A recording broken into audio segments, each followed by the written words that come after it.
In this lesson, I will teach you how to step into the kitchen like a pro. We have to make sure we respect the kitchen, the food that we are preparing, and the people we're serving it to. So I'm going to teach you a few tricks so you can have safe food and you also are safe yourself when you step in the kitchen. So let's start with the hair. We don't want any hair to fall into the food. So what I need you to do is put your hair in a ponytail and make sure you use like bobby pins in case you have to. Nice, neatly tied back. If you are in a professional kitchen, you have to wear a hairnet and or a hat. It depends which state you're in. But the more you protect your hair from falling off, the better it is. For the guys out there, you have to make sure that your beard is neatly trimmed, and usually in professional kitchens, you have to have just a little bit of a beard and it has to be very short. Now, also, if you are in a professional kitchen, you should be wearing a beard net. If you're gonna cook at home, what I would advise you to do is just make sure you brush your beard before you step into the kitchen, just to make sure that any hair that you have is basically gonna be released. Now let's go to the next thing. It's gonna be our earrings. The best would be not to wear any, but I know that we like to look cute. So basically what I would advise is that you wear stud earrings, very, very small. The reason why we're doing this is because if you have any long earrings and you are in a professional kitchen, there's open fire. And the open fire could warm up your earrings and basically you could burn your neck.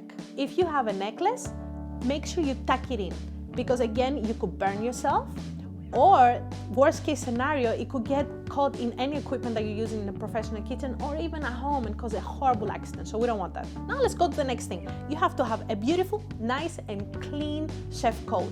In the old days, people used to choose to wear only white chef coats because it's kind of like doctors. We're making food that goes in people's bodies. So you gotta make sure that you look clean, and that will translate in the way that you work as well. So make sure you don't put your stomach against the cutting board because that will make it very dirty.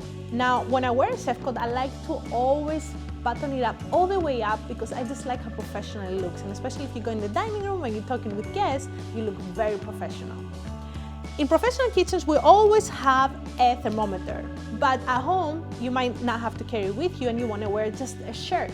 So just make sure that the shirt is long enough that covers your shoulders and your armpits, so there's no hair that will fall inside, but gives you enough room so you're flexible when you're moving around, and also makes it very easy when you are washing your hands. The second thing that I put on my chef coat is always a Sharpie, and I like this type of Sharpie because they also have a pen on one side and the thick Sharpie on the other ones. In a professional kitchen, we have to make sure that we date everything that we make to make sure that we don't serve any bad food or food that has expired. So I'm gonna put that right here.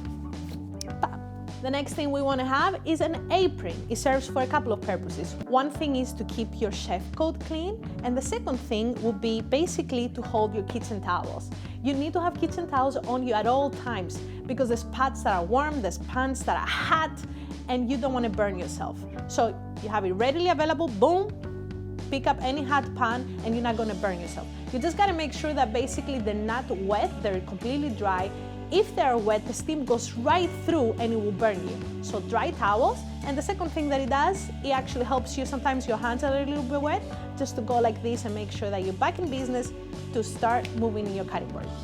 Next and last thing that we're going to talk about is your socks, closed-toe shoes, and anti-slippery shoes. In a professional kitchen, there's a lot of water, so you got to make sure that you protect yourself from falling down.